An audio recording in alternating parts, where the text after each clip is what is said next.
The finance ministers of Rwanda and Tanzania have met in Dar es Salaam to consider the finance matters regarding accomplishment of the two countries' joint 521-kilometer Isaka-Kigali standard gauge railway project, which is estimated to cost $2.5 billion. The Minister for Finance and Economic Planning, Ambassador Clever Gatete, and his delegation met with his Tanzanian counterpart, Dr. Philip Mpango, and his team as a follow-up to the meeting held on January 20th by the country's ministers for infrastructure on the same project. Rwanda and Tanzania agreed on joint construction of the SGR from Isaka in northwestern Tanzania to Kigali to facilitate movement of goods and services following a meeting between Presidents Paul Kagame and John Pombe Magufuli during the former's one-day working visit to Dar es Salaam in mid-January. Nearly 80% of Rwanda's imports and exports go through Tanzania.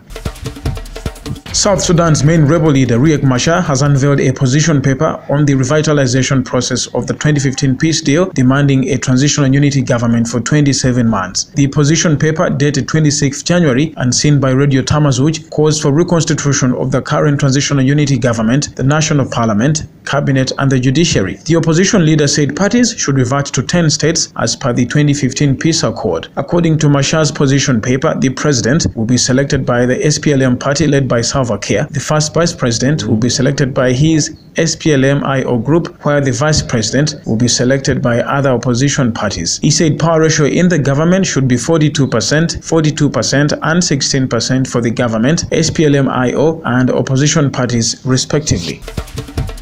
The World Economic Forum has listed Tanzania top in inclusive economy among African countries in 2018. Inclusive growth is economic growth that creates opportunity for all segments of the population and distributes dividends of increased prosperity, both in monetary and non-monetary terms, fairly across society. According to a report released by the World Economic Forum through its project, the Inclusive Development Index, Tanzania has been ranked top in inclusive economy in Africa due to strong implementation of various economic policies which enabled to participate fully in economic activities. Other countries in the list of 10 best in Africa include Ghana, which emerged 52nd, Cameroon 53rd, and Burundi 55th. Others in the list include Namibia, Rwanda, Uganda, Mali, Senegal, and Nigeria.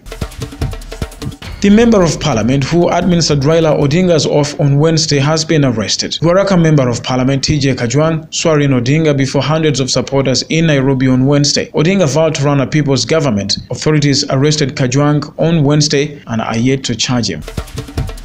2 million children have been affected by the ongoing political unrest in Burundi. According to UNICEF, the security situation in the Central African country remains volatile, with recurrent attacks nationwide disproportionately affecting women and children who are at greater risk of violence and exploitation. Severe food insecurity continues to impact 2.6 million Burundians, with an estimated 62,500 children under 5 requiring treatment for severe acute malnutrition. Burundi also remains at high risk of epidemics, with 7 million reported malaria cases in 2017.